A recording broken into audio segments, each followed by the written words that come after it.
લોકમાં આયા અને બધું જોયું નિહાળ્યું ને જોઈ અને યમરાજાને કહ્યું કે મહારાજ હવે નહીં આવે બહુ. કેમ? તો કે સરકાર તરફથી 108 આવી ગઈ છે ને એટલે હવે જલ્દી નહીં આવે. કેમ કે તમારું વાહન પાડો, હા એને આવતા વાર લાગે, પણ સરકારની 108 ને આવતા વાર ન લાગે. ભગવાન નારાયણનું આરાધન કરી અને જે સતત ભગવાન માય બને, એટલે ભગવાનની એકાદશી, એટલે ભગવાન રુદ્રના અવતાર કેટલા છે? 11. એકાદશ રુદ્ર. એકાદશ રુદ્ર ભગવાન મહાદેવના અવતાર છે. અને આમ નંદિકેશ્વર કથા સંભળાવે, નારદજીને બ્રહ્માજી કથા સંભળાવે કે હે નારદજી, એક વખત શિવ અને પાર્વતી આમ બેઠા હતા અને એ વખતે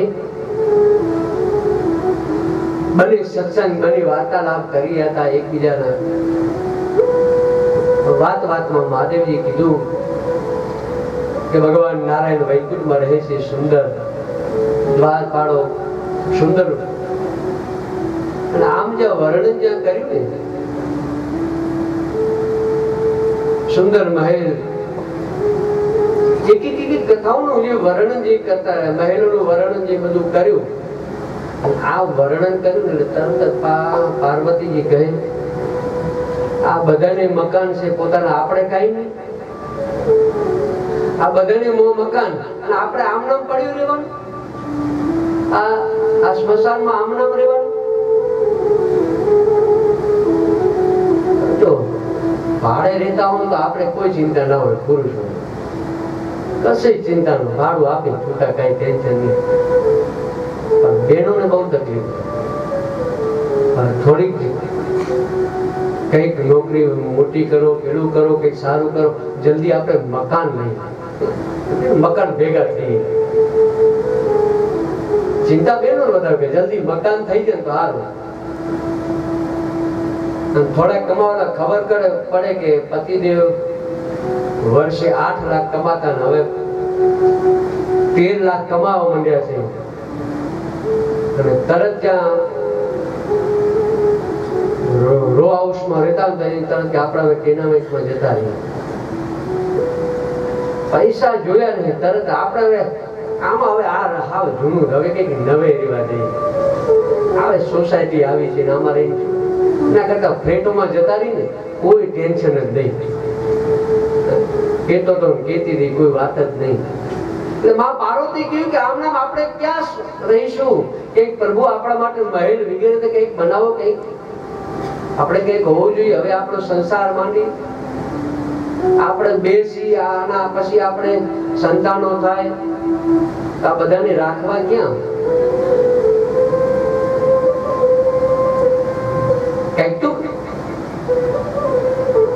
ભગવાનને વારંવાર પ્રાર્થના, વારંવાર વંદન કહે.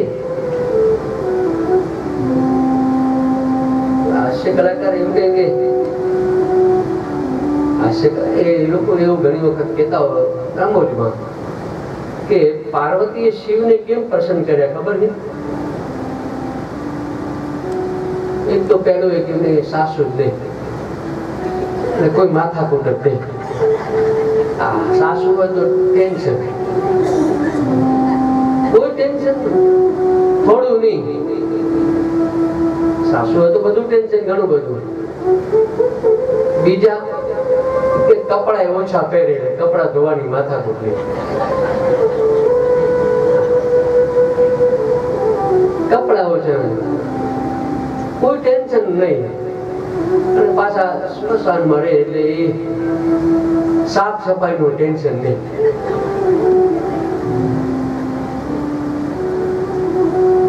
આ તો હાસ્યમાં, આનંદમાં કઈ આવું કઈ કથા છે નહીં. આ તો શું તમે થોડા કંટાળી ના જો એટલે થોડુંક શું છે, થોડા ફ્રેશ થાવ. કારણ કે આગળ જે વર્ણન હતું ને કે વક્તા કોને કહેવાય? વિરક્તો વૈષ્ણવ વિપ્રા દ્રષ્ટાંત કુશલો ધીરા. દ્રષ્ટાંત સાથે જે કથા કહેતા હોય એટલે ભગવાનને કહ્યું, ને ભગવાને વિશ્વકર્માને કહ્યું કે વિશ્વકર્મા અમારા માટે સુંદર એક મહેલની રચના કરો.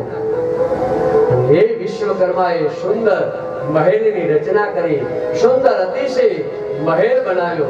અને એ મહેલ બનનાર જ્યાં જ્યાં બને ત્યાં વારંવાર શિવ અને પાર્વતી કે હાલો આપણે જોવા જઈએ કેટલે પહોંચ્યું કામ. લેટ બનતો વારંવાર જોવા જઈએ ને, થોડુંક આમ આડું અવળું કરવું હોય તો ભાઈ આમ બાથરૂમ કરજે, આ બાજુ મંદિરનું છે, આ બાજુ છોકરાનું થોડુંક આને આમ કરજો, આને આમ કરજો. ફર્નિચર ચાલુ હોય તો આ પ્રમાણે ફર્નિચર, આ પ્રમાણે એમ પાર્વતી શિવ વારંવાર જાય. પાર્વતી કહે કે હવે ભાઈ જલ્દી મકાન તૈયાર કરો, જલ્દી રહેવા આવવું છે. આ અખાત્રી તો ઘડો મૂકી દેવો છે. જલ્દી ઉતાવળ નથી કે બેનો બહુ ઉતાવળ, એટલે જલ્દીથી મકાન. એટલે ભગવાન મહાદેવે સુંદર મકાન તૈયાર થઈ ગયું એટલે રહેવા માટે. પણ એમને એમ તો રહેવા જવાય નહીં. મકાન માં એમને રહેવા ન જવાય. એનું શું કરાવવું પડે? વાસ્તુ. ઘણા લોકો કુવાસી જમાડીને રહેવા જતા રહે. મારે કોઈ નિંદા નહીં, પણ શાસ્ત્રોક્ત જે હોય એ કરવું જોઈએ. ઘણા લોકો ગાયત્રી યજ્ઞ કરીને જતા રહે. પ્રોપર જે છે એ થવું જોઈએ. કારણ કે દીકરીનું આણું, મા બાપનું ટાણું, મકાનનું વાસ્તુ અને શ્રીમંત આ એક જ વખત થાય. આ બીજી વખત ન થાય. મકાનનું વાસ્તુ એક જ વખત થાય, બીજી વખત વાસ્તુ ન થાય. બીજી વખત તમે એ ગાયત્રી યજ્ઞ કરો, દેવી યજ્ઞ કરો, ગણેશ યજ્ઞ કરો, નવચંડી, પણ વાસ્તુ તો એક જ વખત થાય, બીજી વખત ન થાય. વાસ્તુ કર્યા વગર કેમ વાસ્તુ કરવું જોઈએ? એવું કહેવાય કે જે મકાન બનાવતા બનાવતા જે કઈ દોષ થયા હોય, જમીન કેવી છે ખબર નથી, કેટલાના ઘરને પાડીને આપણા મકાન બનાવ્યા હોય. ઉંદરનું ઘર હોય, સર્પનું ઘર હોય, પશુ પંખીઓનું ઘર હોય, આ બધાના ઘરને પાડીને આપણું મકાન બનાવ્યું. તમારું કોઈ ઘર પાડીને તમે નિશાસો ન નાખો. આ બધાના દોષના નિવારણ માટે બીજું કે મકાન બનાવતા બનાવતા જે તમે સિમેન્ટ, રેતી આ બધું વાપર્યું હોય, એમાં જેટલા જીવજંતુ મૃત્યુ પામ્યા હોય, આ જે બધા મૃત્યુ પામ્યા હોય ને એની સદગતિ માટે થઈ વાસ્તુ. એટલે ઘણા લોકોને ખબર હશે, ઘણા લોકો શ્રીમંતનું, વાસ્તુનું અને 12મા 13માનું ભોજન નથી કરતા. દોષ વાળું વાસ્તુ. વાસ્તુ એટલે જેટલા જીવજંતુ મૃત્યુ પામ્યા એનું 12મા 13માનું ભોજન એટલે વાસ્તુનું ભોજન. એટલે લોકો શું કરે? વાસ્તુ એકલું ન કરે, નવચંડી વાસ્તુ કરે. નવચંડી વાસ્તુ કરે એટલે માતાજીનો પ્રસાદ કરે. અને આ વાસ્તુ આ બધા દોષના નિવારણ આવવા માટે એમાં જે 4 સ્તંભ હોય એ સ્તંભની પૂજા, એનું બલિદાન, આ બધી વાસ્તુની બધી ક્રિયાઓ છે. તમારી ઈશાન ખૂણામાં મંદિર હોવું જોઈએ, અગ્નિ ખૂણામાં રસોડો હોવો જોઈએ, નૈઋત્ય ખૂણામાં ઇલેક્ટ્રિક વગેરે હોવો જોઈએ, દક્ષિણમાં સંડાસ બાથરૂમ વગેરે હોવા જોઈએ, ઈશાન જે આપણો ઘરનો ખૂણો પકડે ત્યાં પાણીની ટાંકી વગેરે હોવી જોઈએ, ઈશાન ખૂણામાં વજન ન હોવું જોઈએ. આ બધું વાસ્તુ શાસ્ત્ર છે. ઘણી વખત વાસ્તુ શાસ્ત્ર પ્રમાણે મકાન ન હોય તો માણસ એમ કે આ જમીન જેને અનુકૂળ આવે ને એને અનુકૂળ આવે. ઘણાને એવી જમીન આવી જાય ને તો કરોડપતિમાંથી નહીં, અબજોપતિમાંથી રોડપતિ થઈ જાય. કે એ દોષ વાળી જમીન આપણે જે મકાન એ ત્રિકોણીઓ હોય, ખૂણો કપાતો હોય, આ બધા વાસ્તુના દોષના નિવારણ માટે દક્ષિણ દિશાનું જો મકાન હોય તો એમાં તાંબાનો તાર મૂકવો પડે. એમાં બધા જે વસ્તુ હોય બધી વાસ્તુ દોષના નિવારણ માટે બધી પધરાવી જોઈએ. આ સુંદર આ બધું કરવું એટલે ભગવાન મહાદેવે નક્કી કર્યું કે વાસ્તુ કર્યા વગર તો જવાય નહીં, કુંભ મુકાય નહીં. અને એ વખતે પણ રાવણને બોલાવ્યો. કારણ કે 4 વેદના જ્ઞાતા વેદોક્ત બ્રાહ્મણ હોય.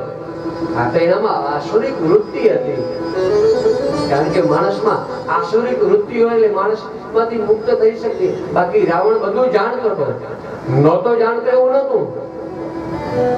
એને ખબર હતી,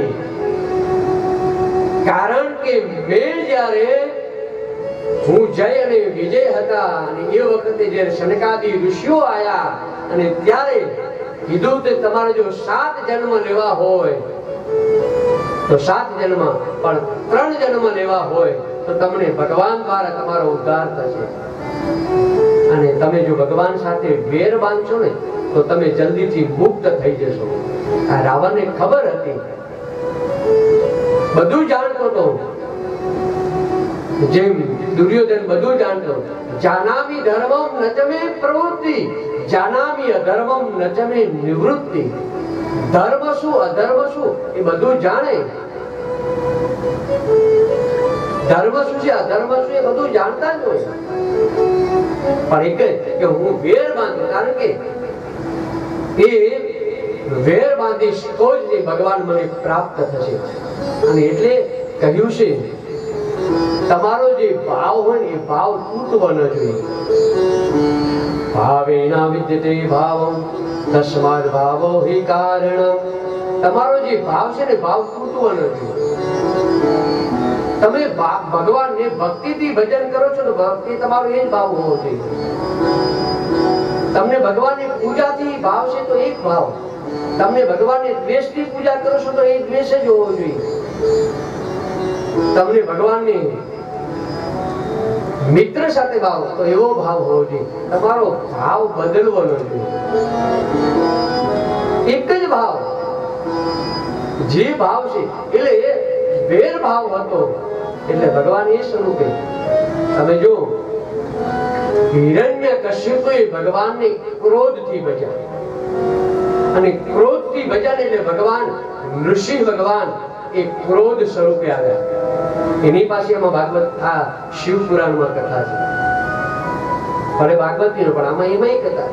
ક્રોધથી જે બચ્યા એટલે ભગવાન ક્રોધ સ્વરૂપે આવ્યા, અને ક્રોધ સ્વરૂપે આવ્યા અને એ ક્રોધ સ્વરૂપે ભગવાન અને હિરણ્યકશ્યપનો ભગવાને વધ કર્યો. ભગવાનનું જ્યારે ભગવાન શાંત થતા નથી ત્યારે ભગવાન મહાદેવ કહે છે કે પ્રભુ શાંત બનો. ભગવાન મહાદેવ કે પ્રભુ આપ તો અંતર્યામી છો, આપ હવે આવું વિકરાળ સ્વરૂપ લીધું, હવે શાંત બનો. બલિએ ભગવાનને દાનથી ભજ્યા, દાન જ આપ્યું, બલિએ દાન જ આપ્યું તો ભગવાન એને ત્યાં દાન લેવા માટે વામન બનીને આવ્યા.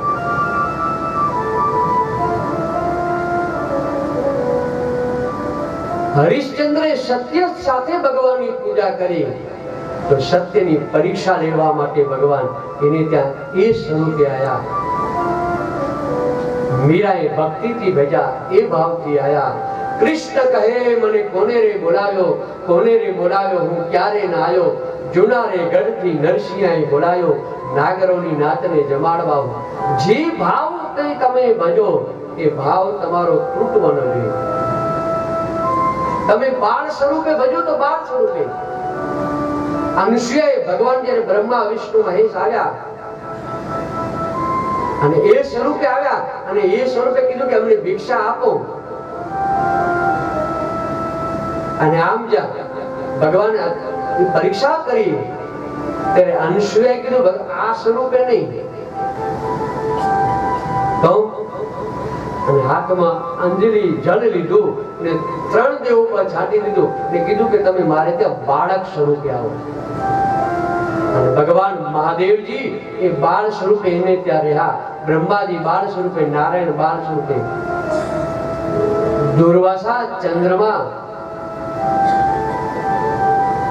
અને દત્તાત્રેય આ 3 બાળ સ્વરૂપે ભગવાન ભજે. તો ભગવાન મહાદેવ એને ત્યાં બાળ સ્વરૂપે આવ્યા.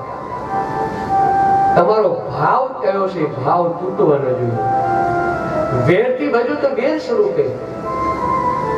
અહીંયા રાવણ 4 વેદનો જ્ઞાતા હતો એટલે ભગવાન મહાદેવીને બોલાવ્યા કે તમે પૂજા કરાવો. અને રાવણે સુંદર પૂજા કરાવી.